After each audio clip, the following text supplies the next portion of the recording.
ये 5 गलतियां और आपके बोर्ड एग्जाम्स का खेल खत्म।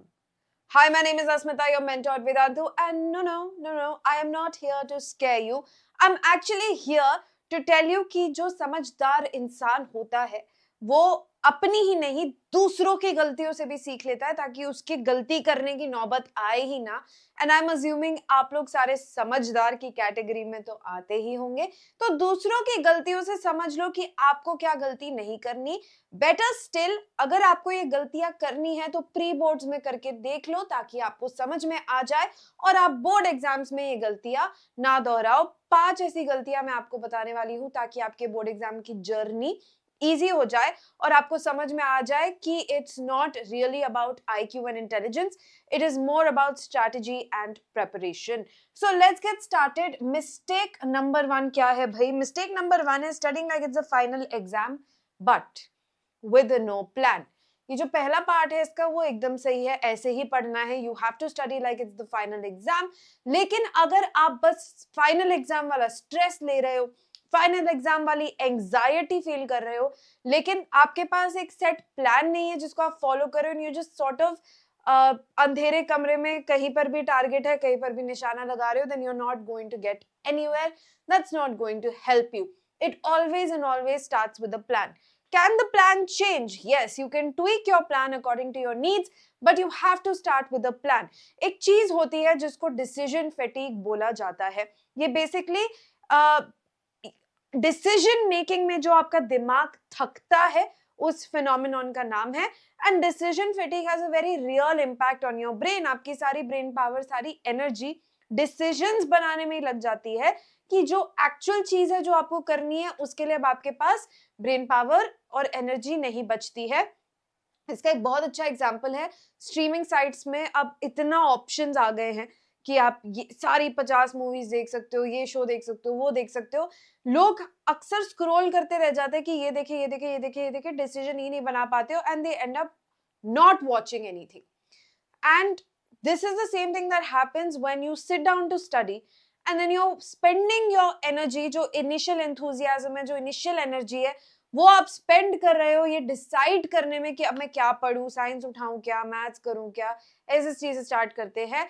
कौन सा चैप्टर पढ़े, क्वेश्चंस करे कि चैप्टर रिवाइज करे, ये सारे डिसीजंस बहुत टैक्सिंग और बहुत फैटिगिंग हो सकते हैं। That's why what you need to do is one day you just need to sit down and you need to make a schedule and a timetable for yourself, and you have to do it on the basis of everything that I have told you, जो आप 3 months की road map video पे इसी channel पर देख सकते हैं। उस बेसिस पे जब आप एक अपना टाइम टेबल तैयार कर लोगे, उसको अच्छे से लिख लो, अपना वॉलपेपर बना लो या एक्चुअली में वॉल पर चिपका दो and look at it and follow it. अगर यू फील लेटर ऑन कि उसमें कुछ है जो वर्क नहीं कर रहा है या कुछ है जो आपको चेंज करने की जरूरत है, that's absolutely fine, go ahead and change it, but please make a plan beforehand and follow it so that you wake up. This works for everything. जो लोग जिम जाते हैं उनको भी पता है कि उनका मंडे ट्यूसडे वेडनेसडे सारा ब्रेकअप हो रखा होता है। अपर बॉडी करना है, चेस्ट करना है, बैक करना है, कौन सी एक्सरसाइजेस करनी है, कितने रेप करने हैं, कितने सेट करने हैं, सब ऑलरेडी डिसाइडेड होता है ताकि जिम जाके बंदा सोचने में ही सारी एनर्जी वेस्ट ना कर दे कि अब क्या करूं, अब क्या करूं। This works for absolutely everything and that is why this works for your board exam as well. Do not make this mistake number 1. Moving on to mistake number 2, only reading, zero writing practice. Now bear in mind कि reading जो है वो एक passive activity है। इसमें ये होता है कि मैं अपने दिमाग में इंफॉर्मेशन डाल रही हूँ, ठीक है। आप ये समझो कि आपने एक घड़ा मिट्टी का रखा हुआ है, ठीक है, आप उसमें पानी डाल रहे हो। उसमें पानी डालने से क्या आपकी प्यास बुझेगी? नहीं बुझेगी। आपको अगर अपनी प्यास बुझानी है तो पहले आप उसमें पानी डालोगे और फिर उसमें से पानी निकाल के उसको पियोगे, correct? So reading is just simply putting water in that मटका। आपने उसमें पानी डाल दिया, बहुत अच्छी बात है, अब आपके पास पानी का एक रिसोर्स है, एक चीज है जिसमें आपने पानी स्टोर करके रखा हुआ है। लेकिन जब तक आप उस पानी को खुद निकाल कर पियोगे नहीं, आपकी प्यास नहीं बुझेगी, you have not met your end goal. Same thing, if you are only reading, only reading, only reading, आपके दिमाग में इंफॉर्मेशन जा रही है, टेम्पररीली स्टोर हो रही है, समझ में आ रहा है, अच्छी बात है। एग्जाम में आपको क्या करना है? एग्जाम में आपको आंसर्स लिख कर आने हैं। तो अभी अगर आप उसको अपने दिमाग से निकाल कर लिखोगे नहीं, दो चीजें होंगी। एक, आपको एप्लीकेशन ऑफ नॉलेज नहीं समझ में आएगा, इंफॉर्मेशन है, आंसर कैसे लिखना है ये नहीं आपको समझ में आएगा।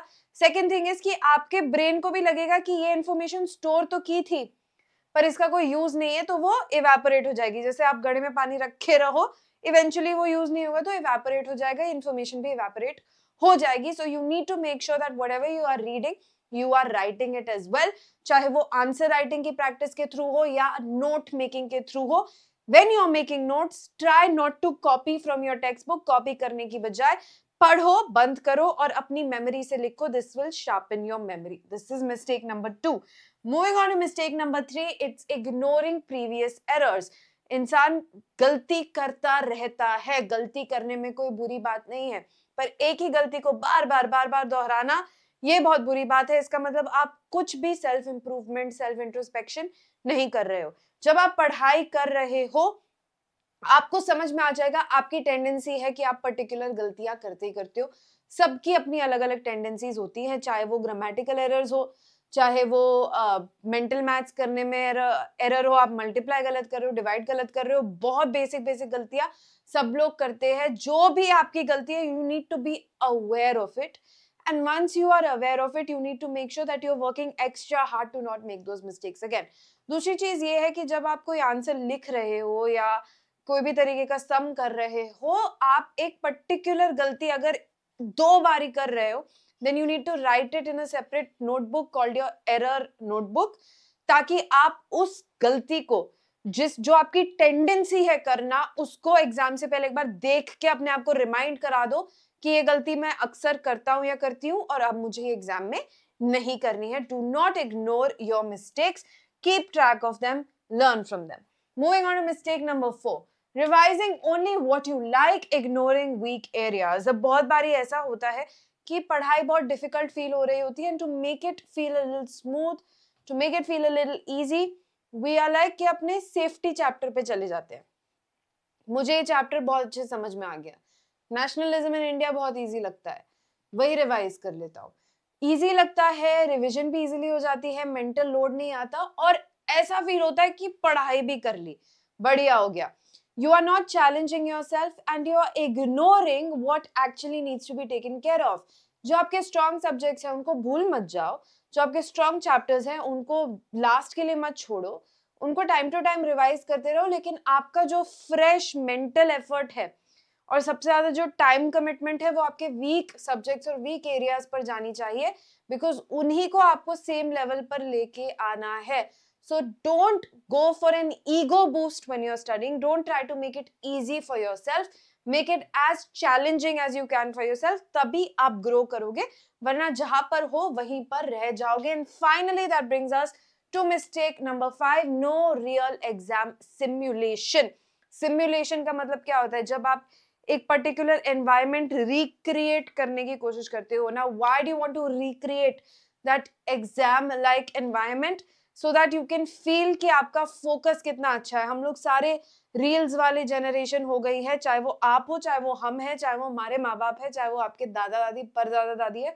जिसके पास भी स्मार्टफोन है वो स्क्रॉल कर रहा है आज की डेट में और उसकी ब्रेन केमिस्ट्री चेंज हो गई है, वेदर यू लाइक इट और नॉट.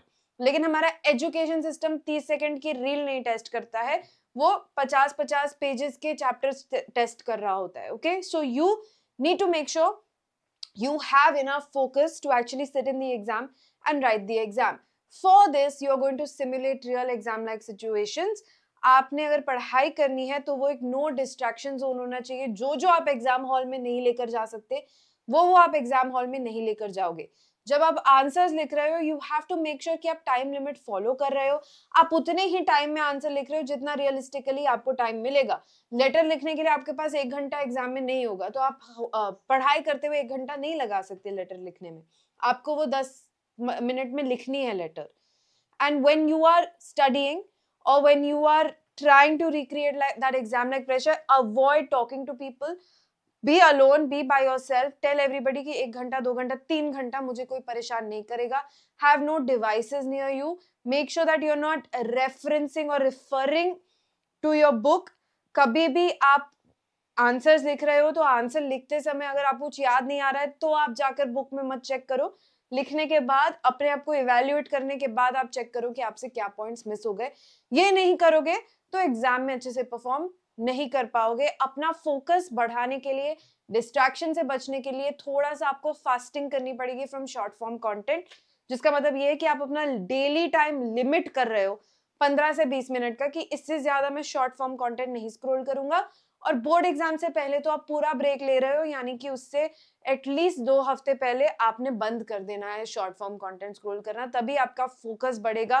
फोकस नहीं कर पाओगे ड्यूरिंग द एग्जाम तो कुछ भी नहीं कर पाओगे। And that brings me to the end of this video. So don't make these 5 mistakes, and I guarantee you, you will see a great improvement. I will see you again with yet another video. You take care. Bye bye.